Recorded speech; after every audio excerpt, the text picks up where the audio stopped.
Good afternoon. It's Monday, the 26th of September 2022, just after 1 o'clock. Welcome to UK Column News. Your host today, Mike Robinson, myself, Brian Gerrish.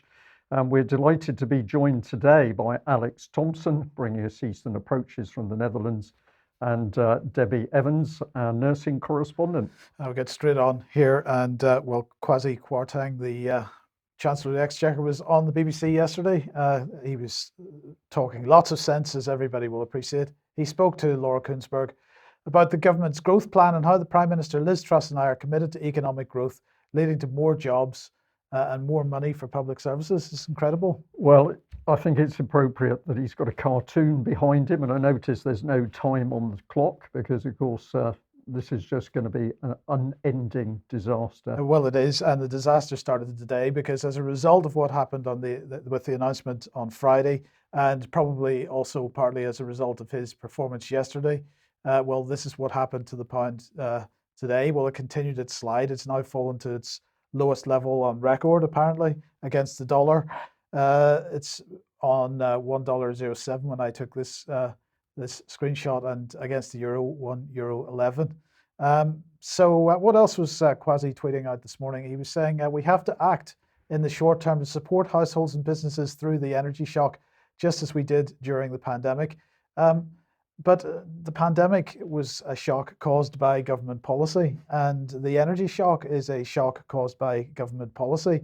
So they're running around trying to impose or implement government policy to deal with government policy. This couldn't possibly be any better. Probably it could, Mike, but I'm just going to say I have now replied to a lot of people who ask me what is going on. The way to understand what is going on in the UK is to understand that we are being attacked by our own government. The government is introducing policies which it knows will destroy elements of this country, whether it's the NHS or the economy.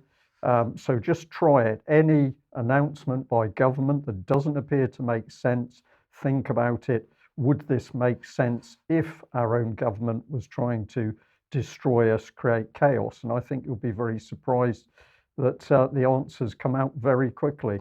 The tweet went on, the UK has the second lowest ratio of public debt to GDP in the G7. We're committed to getting debt to GDP down over the medium term. So I wonder how that's going.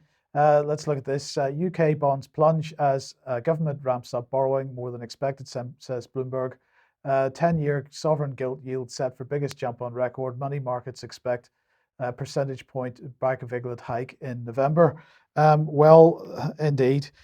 So what is likely to happen? The Bank of England doesn't hold a monetary policy committee meeting in October any year. The next one is in November. There's some talk of there being an advanced meeting, an emergency meeting to bring interest rates up, because of course with the pound sliding the way it is, this has a massive impact on everybody's lives. Bearing in mind, for example, that we are totally food dependent on other nations. We import more than 50% of our food, and actually if you're a vegan, we import around 80 to 90% of the typical vegan diet. So this is going to have a massive impact. Oil and gas, of course, are going to be hugely affected by this as well, because they're traded in dollars. But don't worry, because Chris Skidmore is launching the net zero review today, because we're heading towards net zero. And this is just what you were saying a second ago, Brian, government policy taking the economy to zero, because how can there be genuine net zero unless we're actually not doing anything? That's the only way to not produce greenhouse gases. Well, exactly. And this is where our audience has to follow the pieces of the jigsaw as they're assembled. It is to destroy the existing economy, to destroy the community within this country in order to reset. That's what's coming. Well, indeed. So the UK is still on target, according to the government, to reach net zero by 2050. And Skidmore will run this review. He's been commissioned by the Business and Energy Secretary, Jacob Rees-Mogg, for this. Now, he, of course, is a former Energy Secretary, Energy Minister, I should say. But he's also chair of the Environment All-Party Parliamentary Group and the Net Zero Support Group.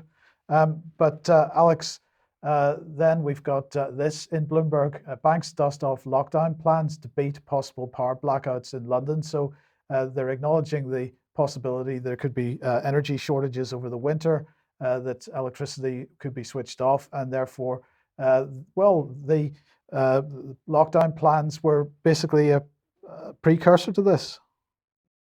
How convenient indeed, Mike. And what Bloomberg Europe is reporting is that these handily ready-made plans for lockdown contingency are being dusted off because they also involve going off-site, leaving London and other financial major centres for the leafy suburbs. So in the case of London-based businesses, they're looking for bolt holes in the home counties, and they're also looking to South Africa, that famously well-run economy, to work out how to get enough diesel generators in the basement to carry on operations. Not very green or sustainable, except, of course, if sustainability means more money.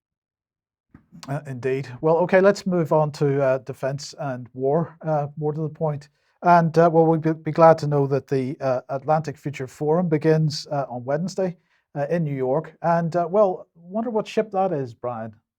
Well, it will be one of our 2 aircraft carriers. Well, Mike. it I can think only it's be going one. to be the Prince of Wales, possibly. No, it's not the Prince of Wales, because no. that's in a dry dock, of course. Oh dear. Oh dear, yes. No, it is the Queen Elizabeth, and they're very excited that it's the Queen Elizabeth, because with the passing of the Queen, it's only appropriate that it was the Queen Elizabeth that it's being hosted on, right? So they've managed to get round the slight embarrassment by redefining it.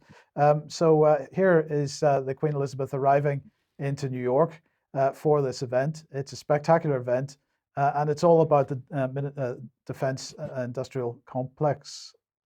What are your thoughts as you're watching that? Well, my thought on it was one of not very spectacular entry, because one would have expected a little bit more ceremonial, but empty decks and coming into that environment, I just find a little bit strange. So presumably something else is going on. Well, it's a gathering of the great and the good. There we've got Mark Sedwell in the top left. Bottom left there, so Tony Radican's going to be there, so that's going to impress the Americans a lot. Well, I hope they've got a lot of coloured crayons for him to use, Mike, because he's very keen on his little lines. Yes, and the wonderful Dame Karen Pierce, formerly of the the UN Security Council, the UK's ambassador to the UN Security Council, who's now His Majesty's ambassador to the United States. Massive representation from the military-industrial complex, Airbus, Thales. OneWeb is there, of course. This is a satellite company which, until recently, was wholly owned by the UK government. Millbank, Atlas Electronic, Boeing, and so on. And what kind of events are they talking about? Well, we've got an expert plenary here, the end of the age of innocence, Russia, China, and the new fight for democracy. So we're in a fight for democracy against Russia and China, as if we didn't know. Then we've got another the keynote is coming from Sir Tony Radican, so that's got to be an interesting event. But anyway, another expert plenary, economics and power, financial resilience and governance in a competitive world. So I just see Cato Institute, Atlantic Council. Yes. These are all the think tanks which are accountable to nobody but themselves. Absolutely. Then we've got Disruption Matters, harnessing the power of collaboration to deliver strategic technological advance. And we've also got another one that I haven't got a graphic for here, which is all about AI in the modern age with respect to defense and warfare and so on.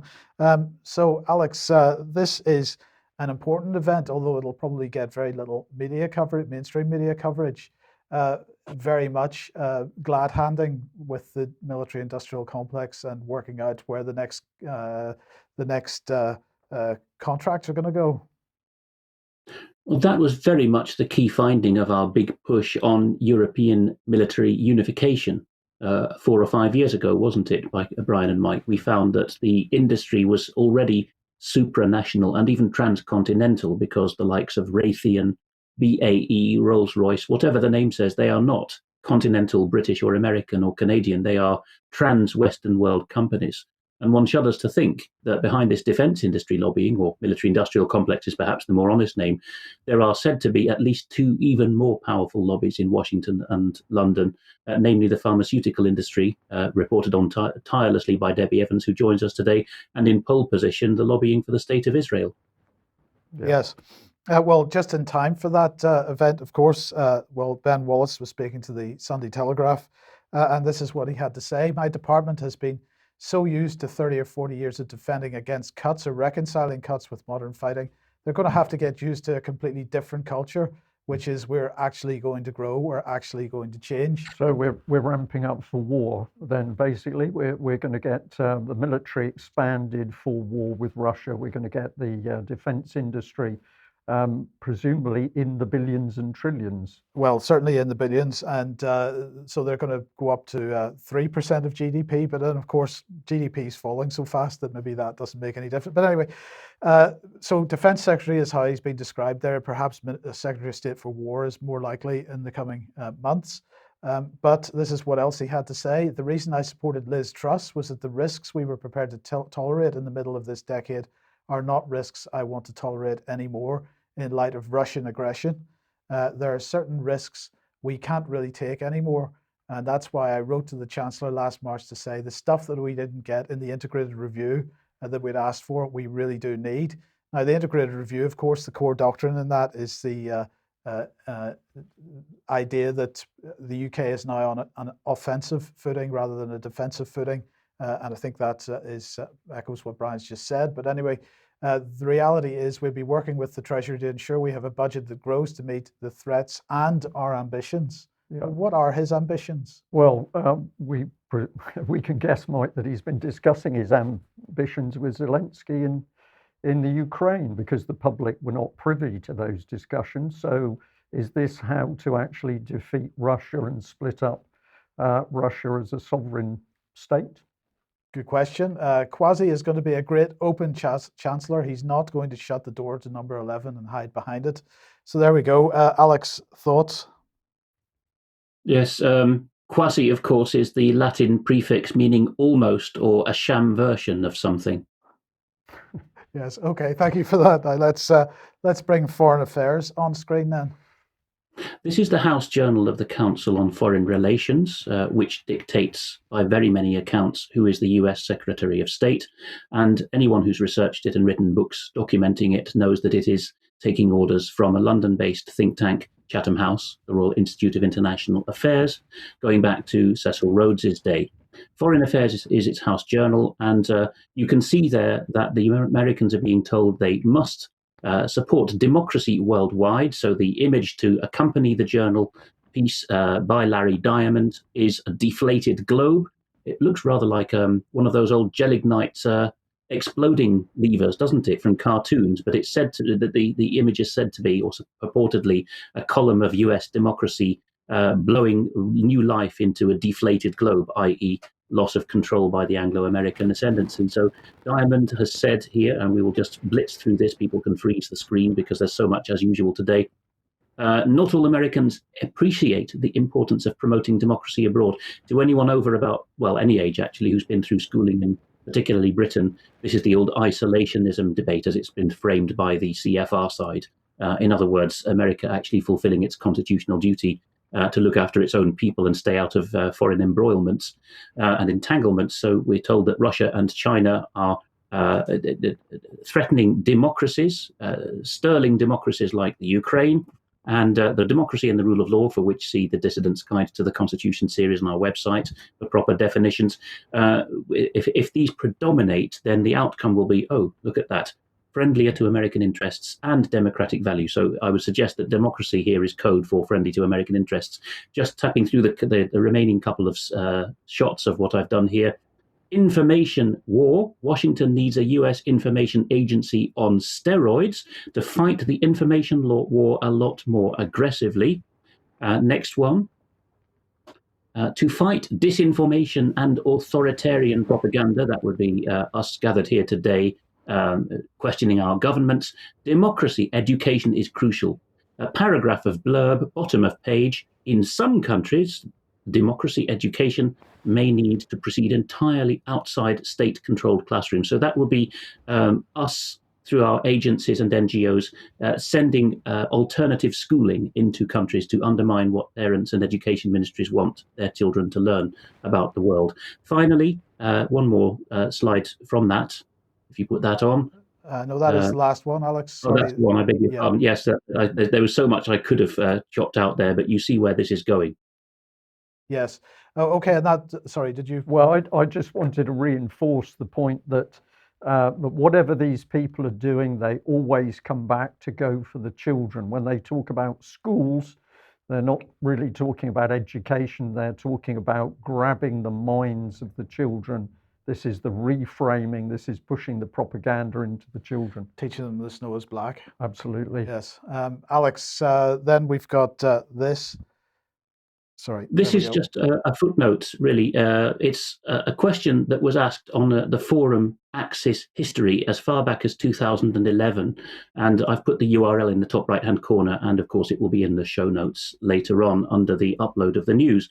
But someone was asking, well before the Ukraine got so politicized, 3 years before the coup of 2014, about the Rimini list Ukrainians. Rimini, of course, is a city in northeastern Italy where there was a POW camp.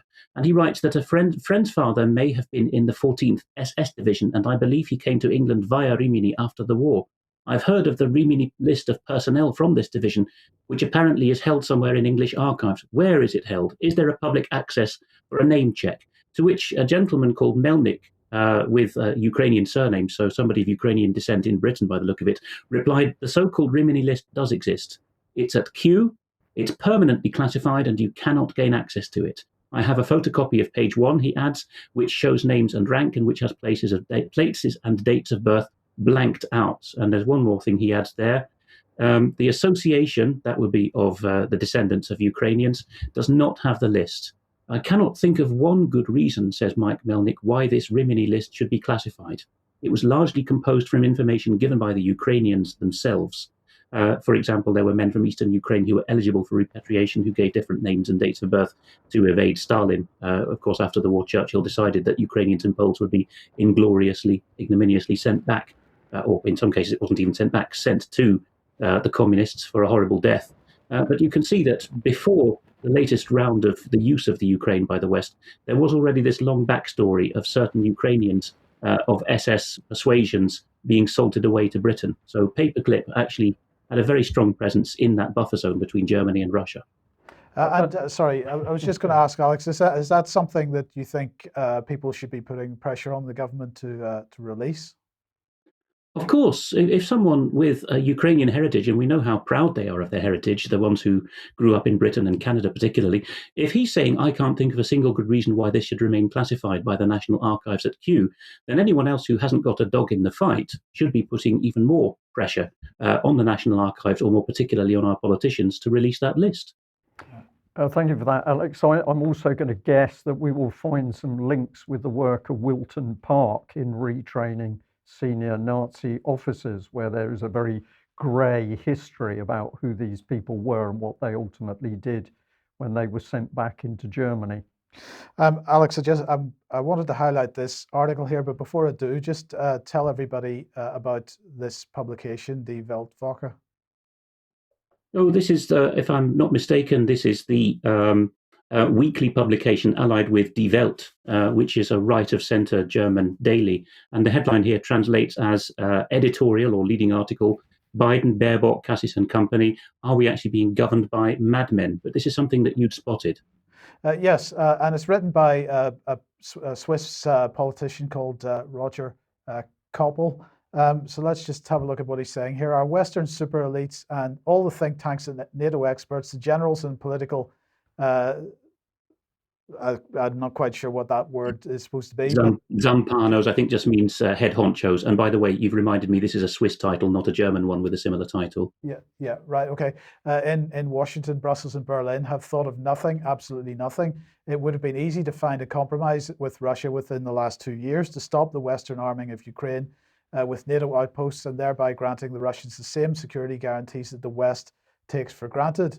It goes on to say, our Western super elites it goes on to say, in short, the more the Americans and Europeans get caught up in their feverish spiral of aggression, the longer, more global and more dangerous this war will be. That's why peace is needed now.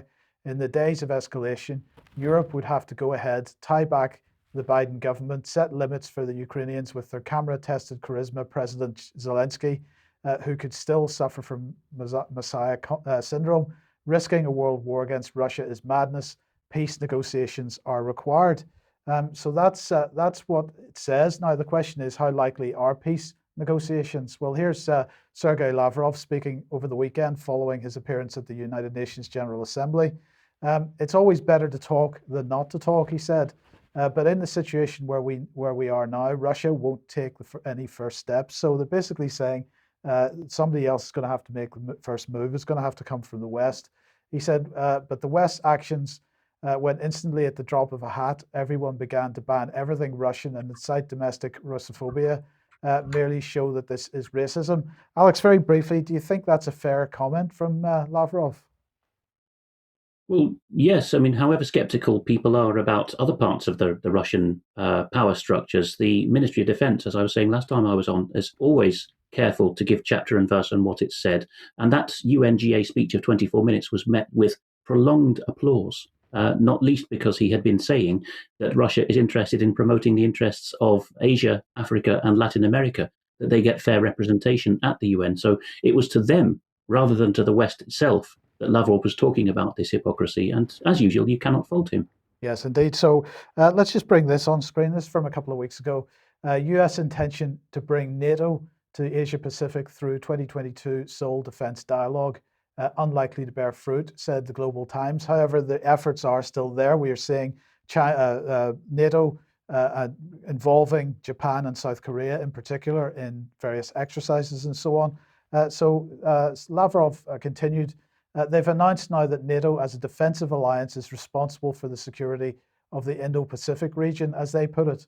NATO's next line of defense will be the South China Sea. I've no doubt about this.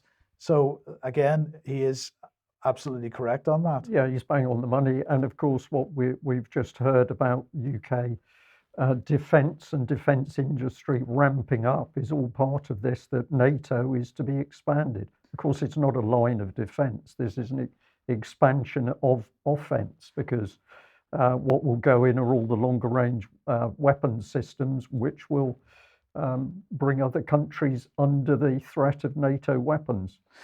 So on Friday, we were talking about the United Nations Security Council and the Britain's pretty disgusting intervention from the Foreign Secretary at that on last week.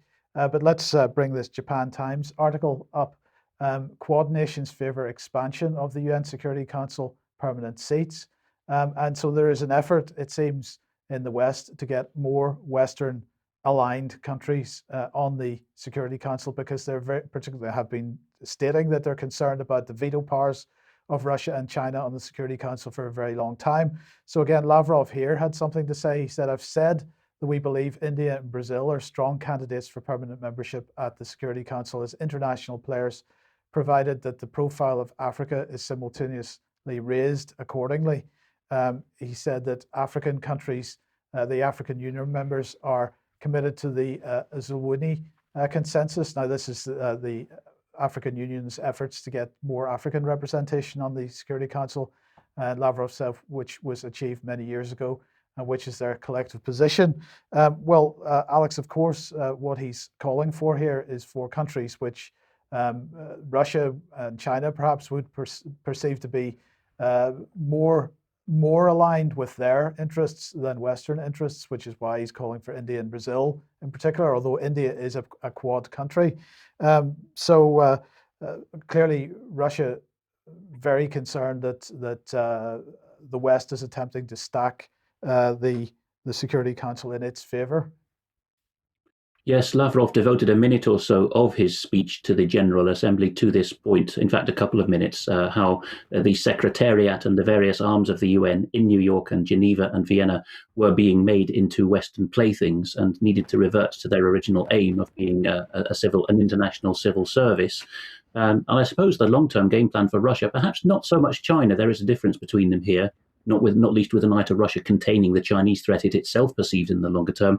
Russia would seem to want to expand the permanent 5 up to a permanent 10 or so in due course, not by having Britain unceremoniously booted off or France forcing France to give up its seats to the European Union.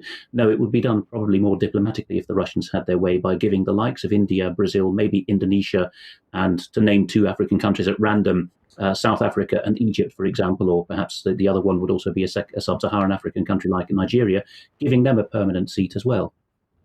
Yes. Okay. Thoughts? Well, it's very interesting. Of course, if they expand the seats, they're going to take power away from the UK and the US. So I think there'll be a battle that isn't going to happen. And of course, Russia at the moment sees that its influence, the influence of China, is expanding into South America and Africa. So we can understand why Lavrov is talking about this. Be interesting to see whether the Americans and the British are going to stand back and allow more people to have some say in what the future rules-based international order is. Okay, let's move on. If you like what the UK column does, you would like to support us, then please head over to community.ukcolumn.org. You'd be very welcome to join as a community member there, and just say thank you very much to everybody that has done that in the last week or so. Or you could pick something up at the UK column shop, but do please share material you find on the various platforms. Okay, well, I'm going to say thank you very much to the viewer who focused my attention in on this report, ABC News, and the headline was Iran summons UK envoy amid anti-government protests. What was this all about? Well, this is trouble in Iran at the moment over the death of a young lady in police custody. But the article kicked off with state-run IRNA news agency reported the ministry also summoned Norway's ambassador to Iran and strongly protested recent remarks by the president of the Norwegian parliament. The death of 22-year-old Mahsa Amini in custody after being detained by Iranian morality police launched unrest across Iran's provinces and the capital of Tehran. And another paragraph here. The crisis in Iran began as a public outpouring of anger over the death of Amini, who was arrested by the morality police in Tehran for allegedly wearing her Islamic headscarf too loosely. The police said she died of a heart attack and was not mistreated, but her family is cast doubt on that account. Now, I want to say straight away, let's just have a little look about what goes on in UK before we start to deal with the situation in Iran. And we're jumping back to November 2019 when the UK column was reporting on the tragic death of Sheikhu Bayo in Scotland. What did we report? During his restraint, officers used batons, CS gas, pepper spray, handcuffs, and leg and ankle restraints. A post-mortem later found that he'd suffered 23 injuries, including head wounds, a fractured rib, facial injuries, bruises to his body, and petechial hemorrhages. Approximately an hour and a half after his restraint, Bayo was pronounced dead. So that's as the treatment you can expect at the hands of police in custody in UK, Scotland in this case. But this was part of the follow-up from Humza Yousaf. Following what has been a complex and thorough investigation and review, the Lord Advocate has confirmed that on the basis of the evidence available, there will be no criminal proceedings against Police Scotland or individual police officers in connection with Mr. Bayo's death. So I think we're setting the scene quite nicely here that there's some real problems over deaths in custody in UK, never mind what the situation is in Iran. But if we just reinforce it, here's a 2020 article from The Express. How many black people die in police custody in England and Wales? And they say a black person is twice as likely to die in police custody than any other ethnicity. In the past 10 years, 163 people have died in police custody in England and Wales, according to the Independent Office for Police Conduct. So we should really pay attention to what's going on here. The Express article had some interesting statistics, but we are talking about a large number of people dying in UK. What would happen, though, if Iran used protest groups to kick off unrest in UK about the deaths of individuals in police custody in UK? I think we would have the BBC shouting out in rage that the Iranians should involve themselves over the policing of UK. But this is the reality of the situation in UK. So let's jump back to reports by the BBC on the tragic death of this young lady. So this was part of their update headline. Malsa Amini, women take headscarves off in protest at funeral. And on the right, I've got a little video clip which should play. This is actually an embedded clip showing some pretty violent protests after this young lady died. And these have now started to spread through Iran. And what we have here is a BBC reporter. And I'm going to ask for some of your help in a minute, Alex, on his name. And I'm very interested in this gentleman's background. But this is just some of the violence that occurs, and people have died as a result of it. And what we have is a BBC reporter tweeting out this and other tweets, which are clearly, in my mind, designed to inflame the situation.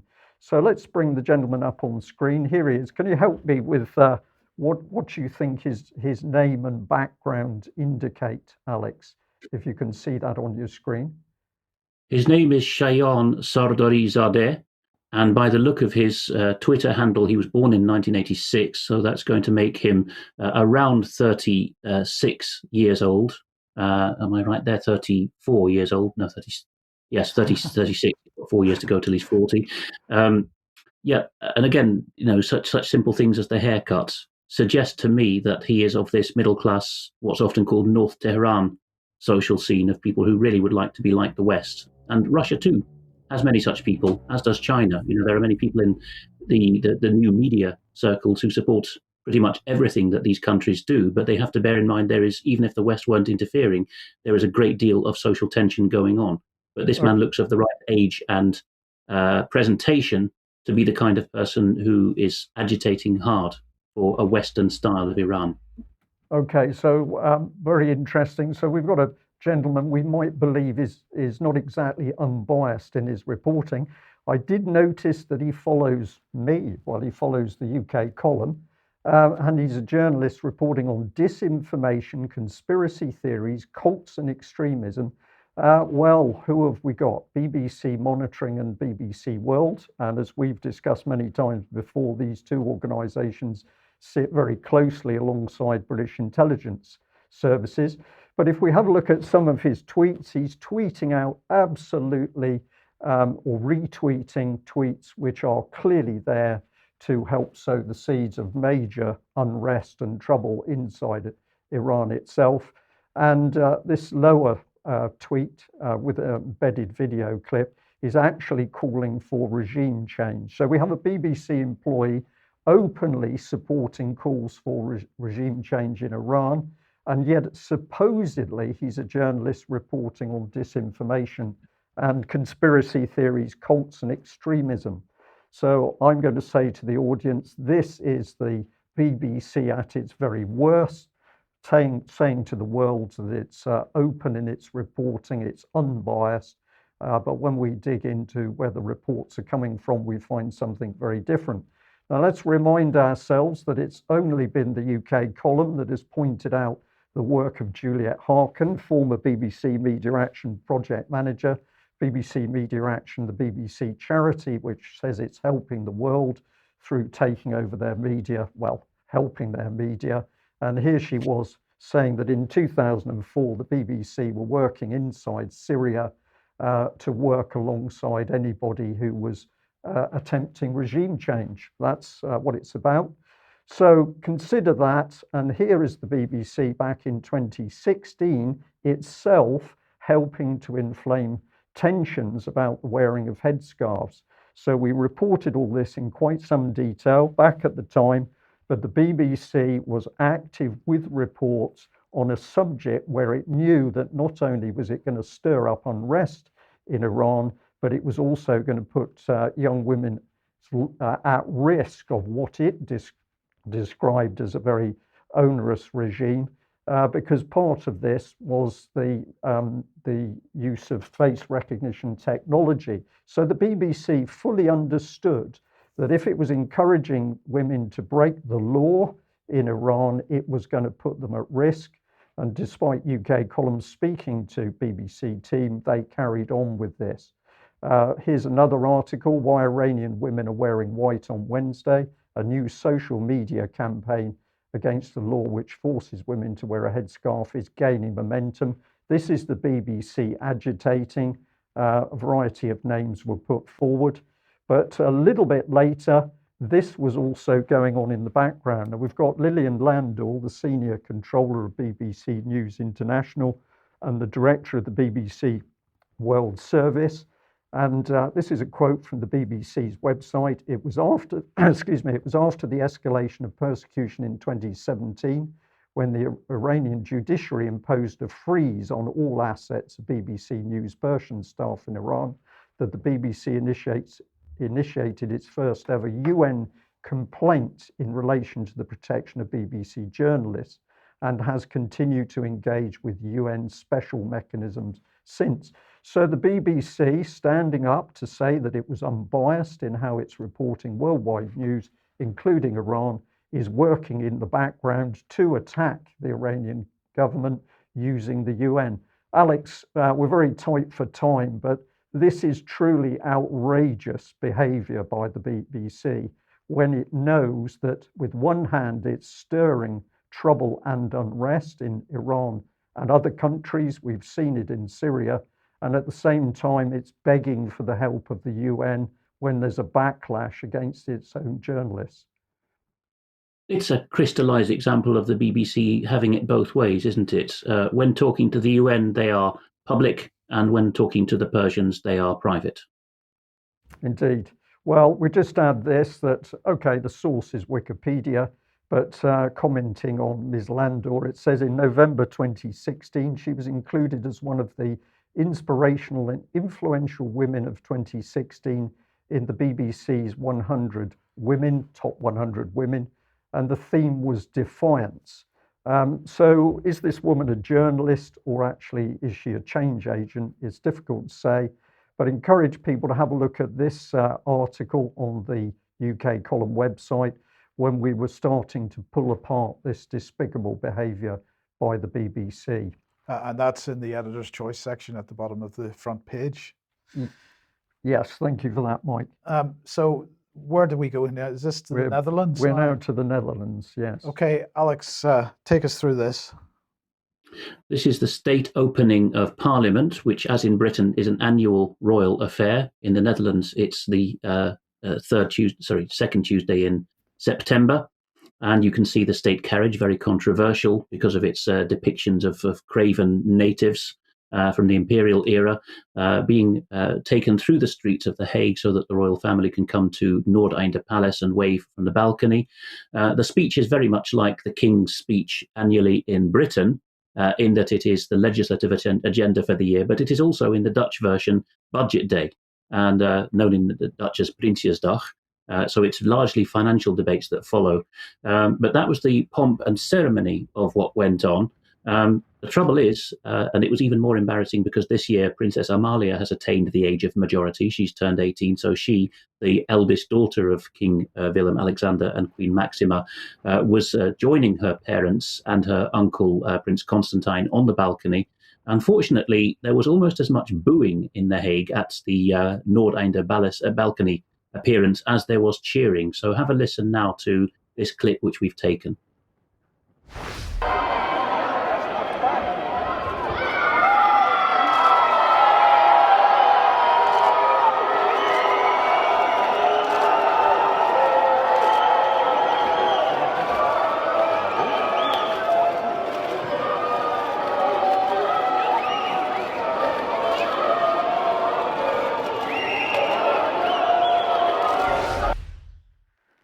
And there was also some jeering of the state carriage as it was taken through the streets of The Hague, although I wouldn't suggest that was a majority of the onlookers.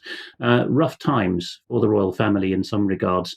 Now, what we're going to play silently on screen at the moment is the unexpected zinger that happened during the debate on the King's speech the next day in the House of Representatives, the lower house of Parliament. Thierry Baudet, whom we have talked about before, as the leader of the Forum for Democracy Party, in his party leader's speech, they all get a turn to respond to the government's financial plans, and you can see the facial expressions here, was saying that the woman in red, who's on screen at the moment, Sigrid Kaag, who is the finance minister and the leader of the radical D66 party, which are democratic socialists and cultural revolutionaries, he was saying that she did her Master of Philosophy, MPhil, at St Antony's College, Oxford, and that it was well known that this was, quote, a spy college, where Western secret services trained their spies. This, not just Mrs. Kaag, but the entire cabinet walked out. Shortly thereafter, only Prime Minister Mark Rutte came back in. Meanwhile, you can see on screen that Baudet is saying, I don't know what all the fuss is about. Why are they trotting out? I only said that something that's on public record, which is that she studied at St Antony's College, Oxford. Well, most of the Dutch media, of course, have given an explainer which says, A, this is a conspiracy theory, something that Prime Minister Rutte and the Speaker of Parliament as well, Vera Bergkamp, actually said to Baudet. That's how impartial they were. It's a conspiracy theory. And Baudet is, he's been on record before doing similar things. He and another younger member of Parliament of his party, Gideon von Meijeren, have got into hot water before, comparing COVID restrictions to the Third Reich, particularly the vaccine passport issue. And at that time as well, the speaker, Mrs. Bergkamp, showed how much of a new style speaker she was, just as we saw last week in the footage we've just shown, because on that occasion, she said, look at all the MPs who are queuing up at the intervention microphone, Mr. von Meijeren, waiting for their eager chance to get offended by you. So she was, transparently saying, I'm here to look after the feelings of members of Parliament. The Forum for Democracy has since accused Mrs. Bergkamp of wishing to create a safe space for revolutionaries, because Baudet finished what would have been his speech after he had his right to speak taken off him by the speaker because of that episode. He finished the speech in his office, and it was all the usual talking points of the Forum for Democracy, because the Dutch opposition is actually a bit more interesting than most European countries. So he was talking about cultural Marxism, the use of socialism and Marxism to remove the nation state, which Mr. Baudet has written several books about before going into politics. A long-term Anglo-American plan. Of course, it's got written off as conspiracy theory by the Dutch media as a whole, but it has pricked up a few more million Dutch ears to questions such as the Rhodes-Milner conspiracy, not that he named it. And of course, there are two other Oxford colleges well known in many books to be of the same ilk. Balliol College, where Rhodes started his project, and All Souls, which towards the Lord Lothian era was the way in which you made Chatham House people pseudo-academics. You made them a fellow of All Souls College, Oxford. This is well-known stuff. In reactions, Sigrid Kaag herself has called Mr. Baudet extremist, so you can see that the strategy now, and there doesn't seem to be any daylight between her and the supposedly more centrist parties in the coalition, the strategy is to have the whole party proscribed, de facto, if not officially, because it was absolutely unacceptable, she says. She also disingenuously claimed that her safety was brought into jeopardy by this speech. The Prime Minister himself, Mark Rutte, has called Mr. Baudet's talk an alt-right conspiracy theory, as you can see here. The line that the speaker takes, very much like the previous one, Khadija Arib, although this speaker, Bergkamp, is even less apparently impartial, is to say, look here, we agree in this parliament that we don't talk ad hominem, we don't talk about the people or the person of ministers, we have to keep it general. Sadly, though, the word parliament means talking, historically talking between the king and the people. So if the king appoints a wretched and unacceptable minister in the view of one of the party leaders or any member of parliament, surely the parliament is the place where you hold the king to account for that and say, another minister, please, this person is unacceptable. But no, you get shut down for that now. What else has been going on in the Netherlands meanwhile? The well-known notorious Romeos, the police unit that appear in mufti and snatch people off the streets and incite riots, there's been much footage of that since COVID began, have been in the news again, because here there was another pro-farmers protest in Amsterdam quite recently, and you can see them turning up with their balaclavas on, getting their batons out, and just exfiltrating into a police van right in front of Amsterdam Central Station, people who they decided were not acceptable faces on the streets, and they're joined there by uniformed colleagues. You can see how much anger there is towards that. So in short, a very restless year, I think, has begun in Dutch politics. And as usual, what is said in the Dutch parliament and society is reflective of what is thought in many other democracies. And Alex, I know we're now looking at the clock, but just to ask you, why do you think there's been a backlash against the Dutch royal family? Because over the years, the population has been very, very supportive of a royal family, which has kept itself in a very, what's the word, protected cage. It's behaved itself, it's small. Why have they turned against them? Well, that's true, Brian. It'll be a decade next year since the handover, as in Britain just recently, from a beloved old queen to a much less beloved middle-aged. Well, Charles is already old, but Willem Alexander's still middle-aged. A younger son who is much less conservative and Christian in his presentation. But there's more to it than that. I think that what's happened since COVID, with the rise of the Forum for Democracy, and I don't cheerlead everything they do, but they do call themselves icebreakers or flagship as a party, so they stick their neck out sometimes and use careless expressions. What they have done is put on the table talking points that aren't on the table in any other Western country about a deep state agenda. And people have really taken to that in the last couple of years. They have managed to put two and two together. World Economic Forum talking points, Bilderberg talking points. The Netherlands, of course, as a country, is deep embedded in that, up to royal family level. And I think now critical mass has been reached, that enough people have realized that the king is personally responsible, constitutionally personally responsible, for the quality of the ministers that he allows to govern policy areas in his name. Yeah, fascinating. Thank you, Alex. Okay, Alex, let's move on then to a video that's on the UK column at the moment.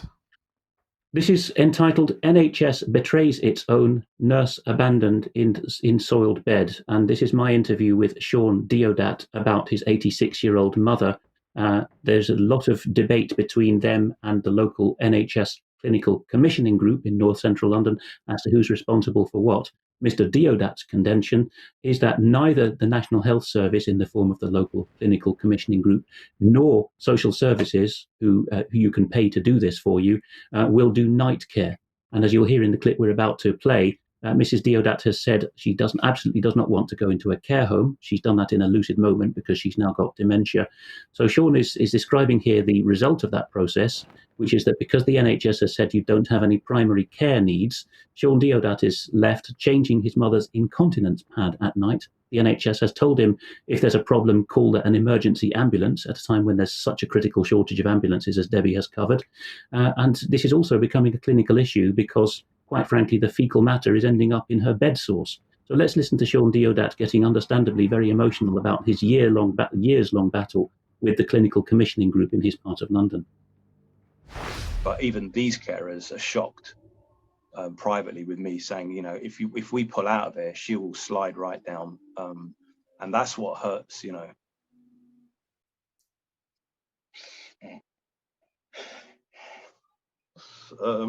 Sorry. Yeah, you know, she knows they're going to take the carers away. Then she knows that, and I can't clean her on my own. I wouldn't be able to. It's, even if she wanted me to, it's just the dignity side of it. I shouldn't be doing that, and she doesn't want to go in a care home. And under the 2014, I think it's a Care Act, the social worker did say to me, she asked her, "Do you want to go in a care home?" And she said, "No, no, no, no, no." And she wrote those words down, "No, no, no, no, no." And then she said, under the Care Act, I can't put your mum in a care home. She's compos mentis enough to say she doesn't want to go in a care home, so we have to keep her here. And because we're running very short of time, we'll skip some slides which have come already in the form of follow-up. But what we'll do, I think, is update the UK column hosting page for that interview with the full email I received already from a viewer, which gives detailed expert advice on what to do if you are having your own battle with a clinical commissioning group in Britain's NHS. Thank you for that, Alex. This is an important thing, isn't it, that when the information is going out from UK column news or in the video interviews, we are getting a bigger and bigger response from people who can see what's happening and have experienced it themselves. So spreading the information does have an effect all of its own. Okay, so... Well, we stay on the subject of the NHS. Welcome, Debi. You are at a position, or in a position at the moment, where things are moving so quickly in the NHS, you almost don't know what to focus on, which one to look at. but I know that you've been very worried about what the plan is for patients in the NHS. I have indeed, and we've talked about the NHS long-term plan many times before. But Theresa Coffey, our new health minister, has announced her plan for patients. This plan was announced in just a few days ago on the 22nd of September, the plan for patients. And I just wanted to give a quick translation on a few of the points because it's a really big paper. So I'd advise everybody to go and have a look at it. But I've taken a few snapshots of some of the document that I just want to translate. So what she's actually saying is that she's cutting corners. So more capacity beds, well, 7,000 more capacity beds, that's your bed, that's my bed. These are beds in your own home because we're talking about virtual beds. So let's not think we're talking about 7,000 beds in a hospital because I don't think we are. We're talking about your bed in your house, so you'll be virtually cared for. Call handlers. She's going to increase call handlers. Are they going to be chatbots? Are they going to be vocal markers? Probably. Ambulances. She's going to have hospital ambulance liaison officers, which acronym to HALOs, which kind of gives the angelic, doesn't it? These people are angels.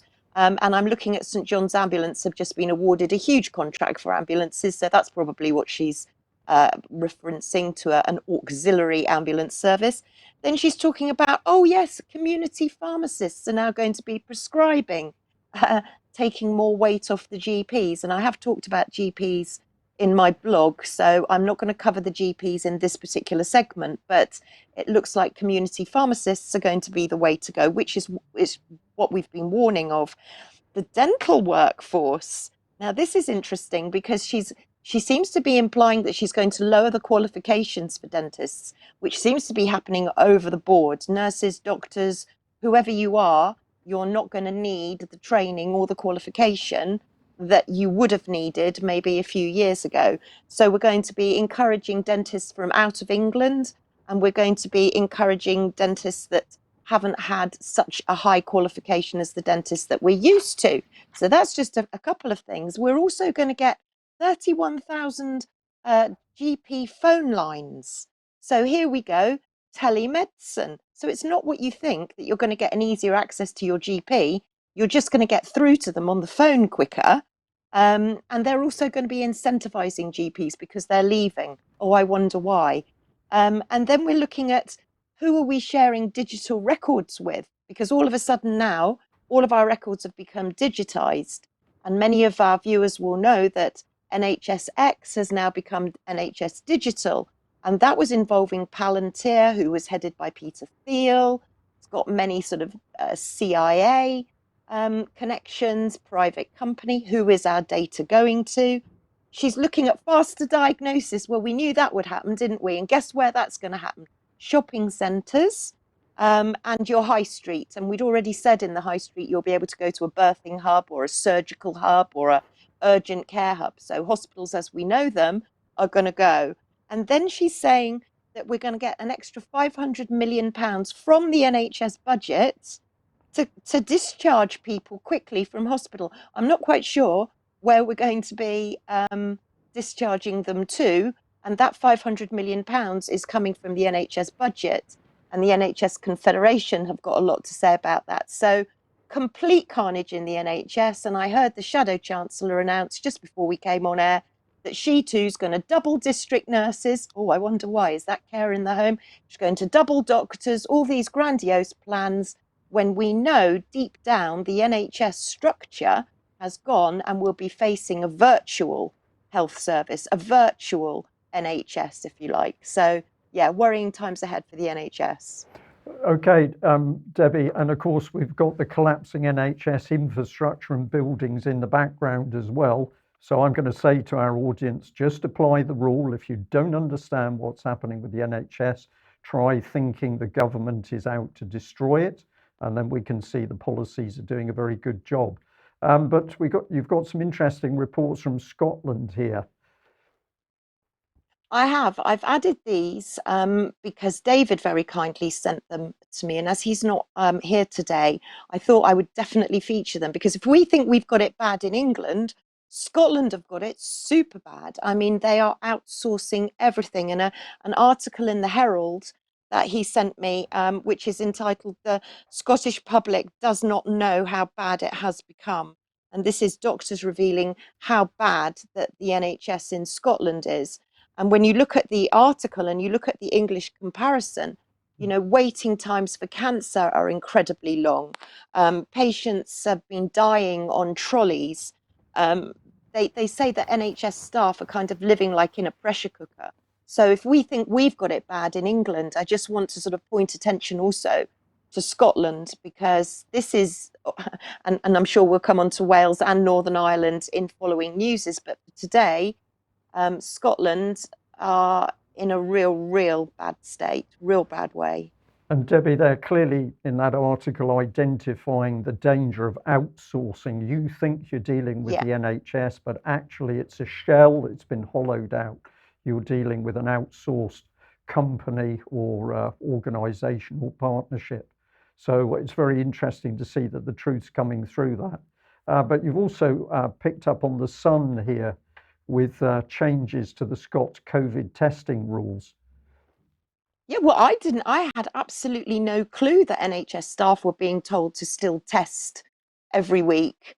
I had absolutely no clue, but apparently they're not going to be required to be tested every week from the end of this week. So it's like, wow, the NHS seem to be making up the rules as they go along because clearly there are no government restrictions in, there's no government mandate in, there's no recommendations, and yet we all seem to be listening to what the NHS are saying. So, who is governing the country? Very good point. And you picked up on this one, and you're already speaking to GPs who are astonished to know that they're ultimately responsible for all of the problems with vaccine adverse reactions. Yeah, so this very quickly, because I know we're tight for time. If people want to go back and just freeze the frame on that, that was the paragraph that I read out last week of this very comprehensive email that Dr. Alison Cave has sent me from the MHRA, which we are going through. I promise you we will bring more to you from that. But people were so astonished at the paragraph that I read out. I was just wanting to show them a screenshot of it because GPs are absolutely mortified. You know, some of them are starting to think, wow, we really have been thrown under the bus. So if nothing else, then maybe some of them are starting to realize what is going on. Okay, and Debbie, you've stayed on the trail of the MHRA, but you were interested to get a response from them recently that they've upheld your complaint. So, well, I'll let you explain what happened, but this is a really fascinating one for me. Yes, well, I've had a complaint upheld. I don't know many other people that have had a complaint upheld because they actually changed their definitions of complaints back in the June board meeting. But I received a letter from the complaints team. They say they define complaints to include alleged mistakes, unreasonable delays where matters haven't been dealt with promptly, poor or inappropriate staff behaviour, rude responses, or refusing to listen. Failure to follow proper procedures and policies, perceived bias or discrimination, poor or lack of communication. So you can freeze that, but what they've done is they've upheld my complaint because of the time that it's taken to reply to all of my questions. So I've actually put 3 complaints into the MHRA, one specifically with regards to Dame June Rain, one specifically with regards to Dr. Alison Cave, and a more general complaint. Now, they've upheld this. I received this 2 hours before the board meeting was released last week. And the reason that I feel that I have received this is because I challenged the chair, Stephen Lightfoot, when I was at the previous board meeting. They always ask at the beginning of the board meeting in the housekeeping, have all the public questions been answered, if not over on screen, but in writing? And June Rain answered that they had been answered. Well, mine hadn't. So I was on the chat box on the MHRA board meeting saying, please, could you correct this? It's misinformation. my questions have not been answered, to which I received a response in the MHRA boardroom chat box saying, we're terribly sorry, we haven't. We will reply to you. But there was no correction in the meeting minutes. I didn't get a reply. So I wrote to the chair, Stephen Lightfoot, and I said, your CEO, Dame June Rain, has been misleading the board by informing you that all public questions have been answered because mine haven't. In the end, I submitted a complaint to the Information Commissioner's Office in the hope of getting to the Parliamentary Ombudsman. They have watered down my complaint substantially. However, I am glad that it's been upheld, and I would encourage everybody, literally everybody, to do the same, because if you push them hard enough, but make it concise, succinct and polite and ask them questions, then you will get movement. And clearly this is movement because they don't want me going to the Parliamentary Ombudsman. However, I'm looking at the answers they're giving me, and I'm discussing them with the team at UK Column, and we're going to consider where we go next with this.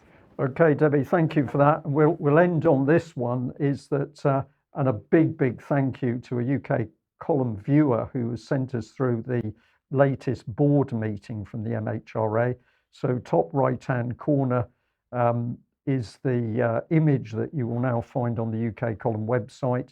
And there is the full, I think it's 2-hour, 20-minute video, the latest MHRA board meeting.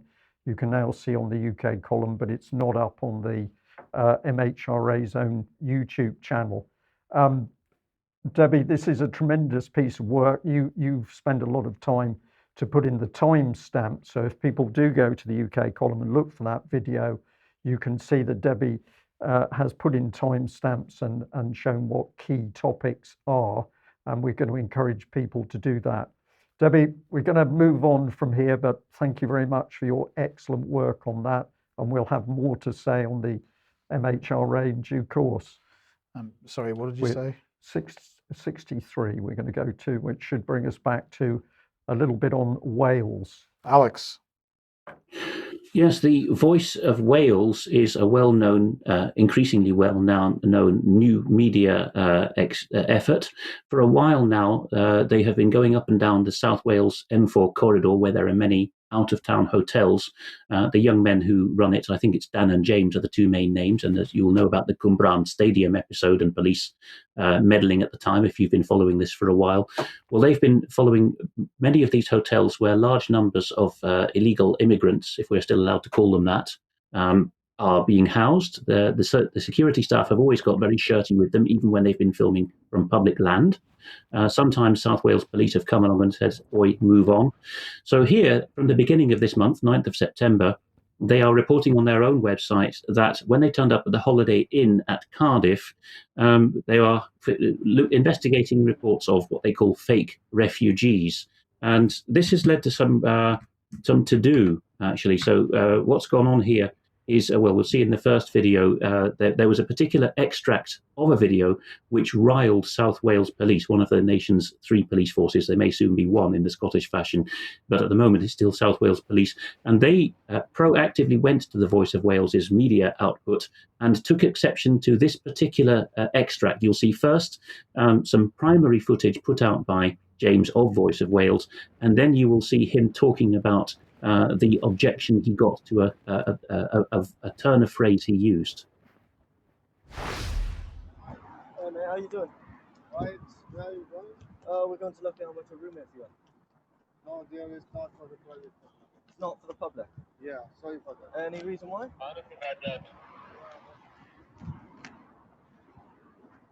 Any reason why it's not to the public, mate? Sorry.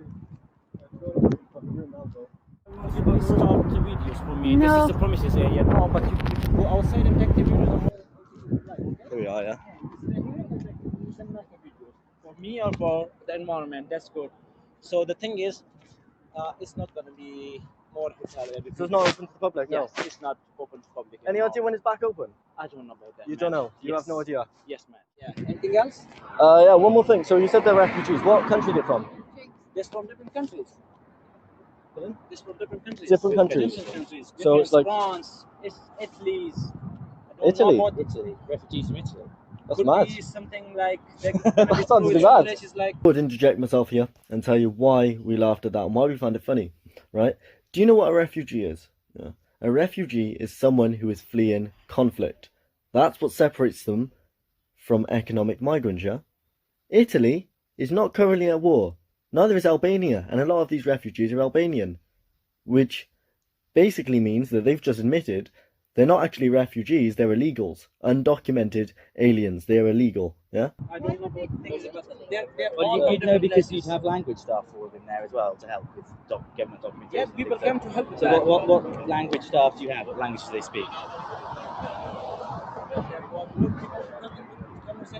So, Italy, Ukraine, South Africa, Albania, which isn't even at war like Italy. So you've heard the key phrase there. In his interjection between his two pieces of primary footage, James at Voice of Wales said, they have admitted that they are undocumented aliens. Now, if you bring on the next slide, he updated this 2 days later, the 11th of September, saying that his parents' house, where he doesn't live, got a police visit by South Wales Constabulary. And he was told, when he called the police to say what's going on with the harassment of my parents, that in one of his videos covering the hotels, which he calls secret migrant hotels, he referred to these illegal immigrants as undocumented aliens. Nobody had complained, but the police interpreted their role as being proactively concerned on the behalf of a fictitious or putative future complainant who may be offended. Tap that, we have one more slide, which is that, in fact, the police were so concerned by the use of the word undocumented aliens that they decided to send police round on a Saturday night, when anyone who knows South Wales who knows well, there's usually a bit of hurly-burly going on. They diverted policemen to the house of his parents and told him, you have to take this video down. He concludes they want to keep these hotels secret. And we'll play now the clip of the police harassing James himself regarding that.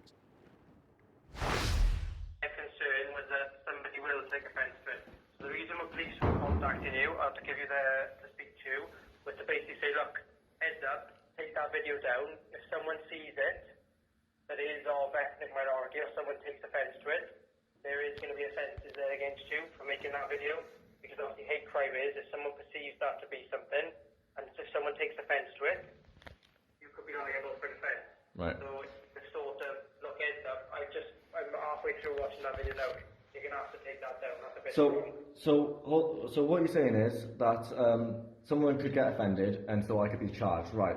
There's a couple of hundred people calling me a Nazi online, and that's really quite offensive. So I was wondering if you could investigate them as well, please. Well, who's calling you a Nazi? Oh, there's hundreds of people online. I can send you all the screenshots or the proof. You know, I've kept it. I've got someone who's stalking me in Cardiff for my views. But I mean, you know, if I could be charged with calling someone undocumented alien, which is the. I'm not telling you to take it down. All I'm saying is that video is it's a bit out there.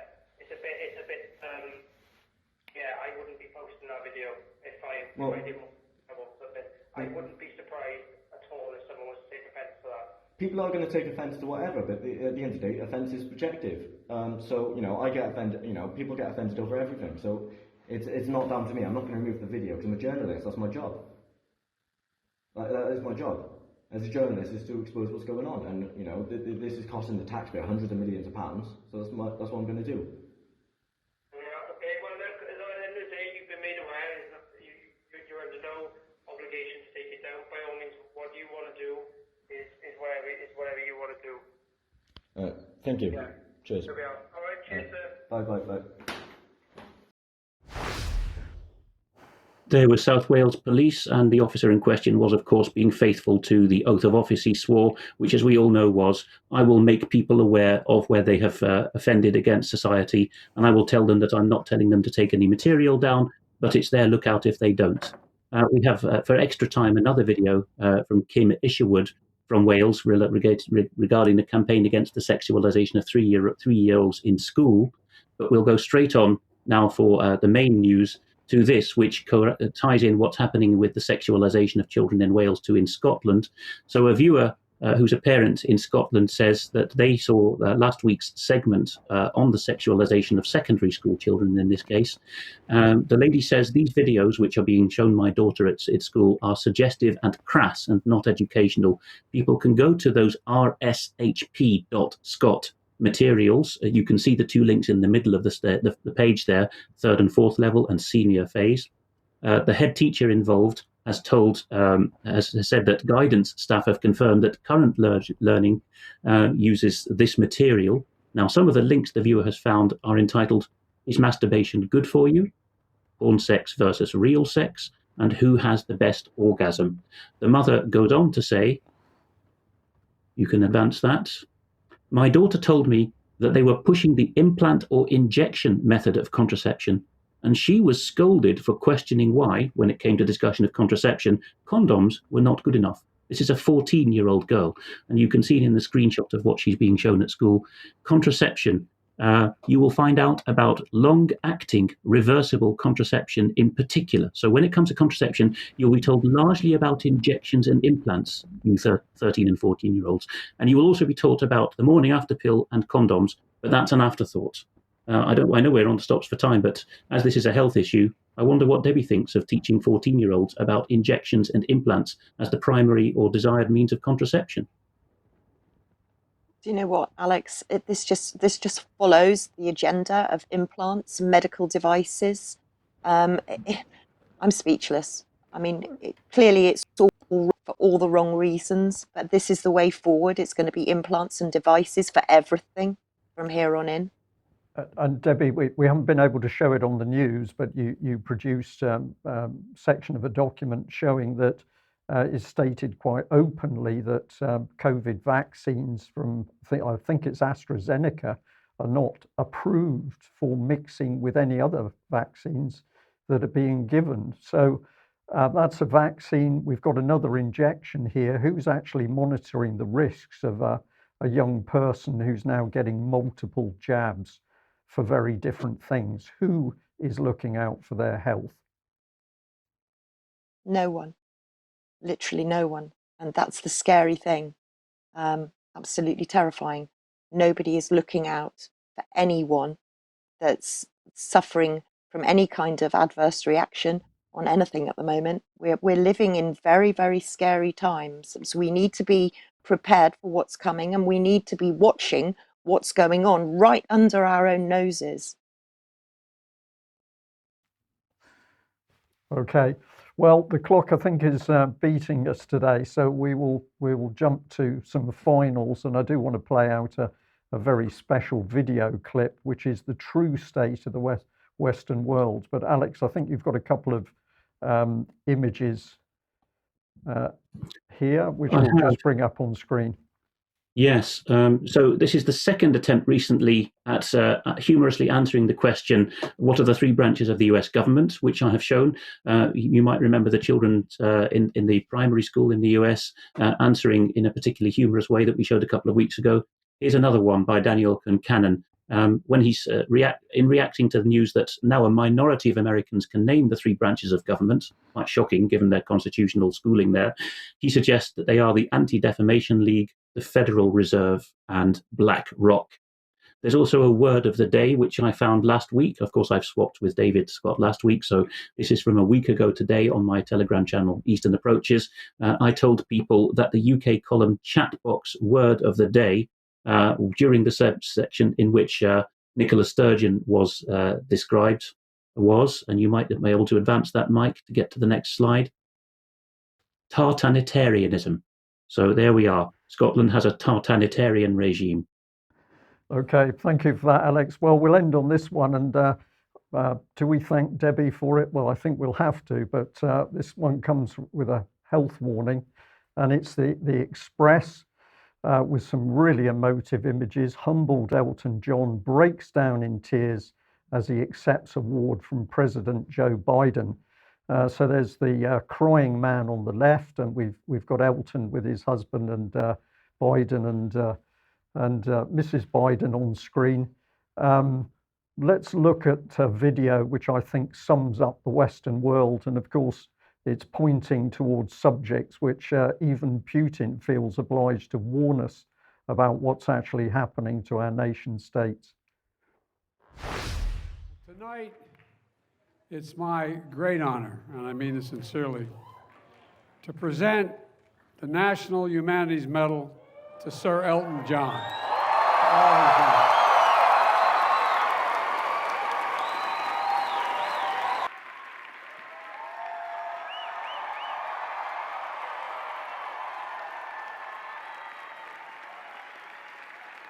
Throughout his career, Elton found his voice, not only his voice, but his voice to help others and help them find their voice. With his hope, he made history rhyme for countless people in our nation. That's what tonight is all about. Elton often talked about how American music changed his life and how the different genres and sounds influence his own music and imagination. It's clear Elton John's music has changed our lives. To David and the boys, thank you for sharing your husband and dad with us tonight. And to Elton,